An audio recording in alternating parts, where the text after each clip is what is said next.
Yakobo essula 5:15. N'okusaba kw'okukkiriza kulirokola omulwadde, ne Mukama waffe alimuyimusa, era oba nga yakola ebibi birimuggyibwako. Yokaana essula 14:13.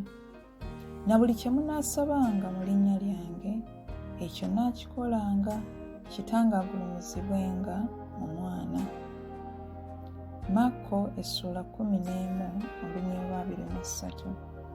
Mazima mbagamba nti buli aligamba olusozi luno nti sigulibwa osuulibwa mu nnyanja, nga tabuusabuusa mu mutima gwe, naye ng'akkiriza nga ky'ayogera kikolebwa, alikiweebwa. Peetero ekisooka essula 2:24. Ye yennyini yeetika ebibi byaffe mu mubiri gwe ku muti, ffe nga tumaze okufa ku kibi, tulyoke tubeerenga abalamu eri obutuukirivu, okukubibwa kw'oyo kwe kwabawonya. Isaaya essula 54:17. Tewaabenga kyakulwanyisa kye baliweesa okulwana naawe ekiriraba omukisa, era buli lulimi oluli kugolokokerako okuwoza naawe olirusinga. Obwo bwe busika obw'abaddu ba Mukama, n'obutuukirivu bwawe obuva gye ndi, bw'ayogera Mukama. Yeremiya 17:14. Mponya, ayi Mukama, nange naawona, ndokola, nange naalokoka, kubanga gw'oli ttendo lyange. Isaaya 53:5. Naye yafumitibwa olw'okusobya kwaffe, yabetentebwa olw'obutali butuukirivu bwaffe, okubonerezebwa okw'emirembe gyaffe kwali ku ye, era emiggo gye gye gituwonya. Abafiripi essula 4:19.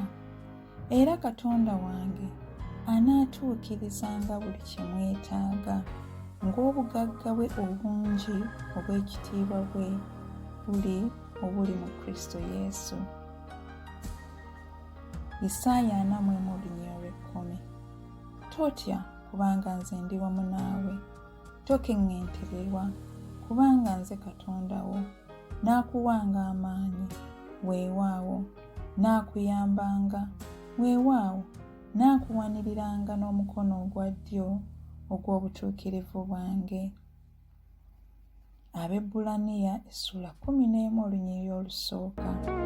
Okukkiriza kwe kukakasa nti ebisuubirwa birituukirira, era n'obutabuusabuusa newankubadde nga tebinnalabika. Yokaana essula 10:10. Omubbi tajja wabula okubba, n'okutta, n'okuzikiriza. Nze najja zibe n'obulamu, era zibe nabwo obungi. Abakolinso ekyokubiri essula 12:9. N'aŋŋamba nti ekisa kyange kikumala, kubanga amaanyi gange gatuukirira mu bunafu. Kyennaavanga neenyumiriza n'essanyu eringi olw'ebyobunafu bwange, amaanyi ga Kristo galyoke gasiisire ku nze. Yokaana ekyokusatu essula 1:2. Omwagalwa, nsaba obeerenga bulungi mu bigambo byonna, era obeerenga n'obulamu, ng'omwoyo gwo ogubeera obulungi. Peetero ekisooka essula 5:10. Era Katonda ow'ekisa kyonna, eyabayitira ekitiibwa kye ekitaggwaawo mu Kristo, bwe mulimala okubonyaabonyezebwako akaseera akatono, ye yennyini alibatuukiriza, alibanyweza, alibawa amaanyi. zaBaibuli 17 essula 2.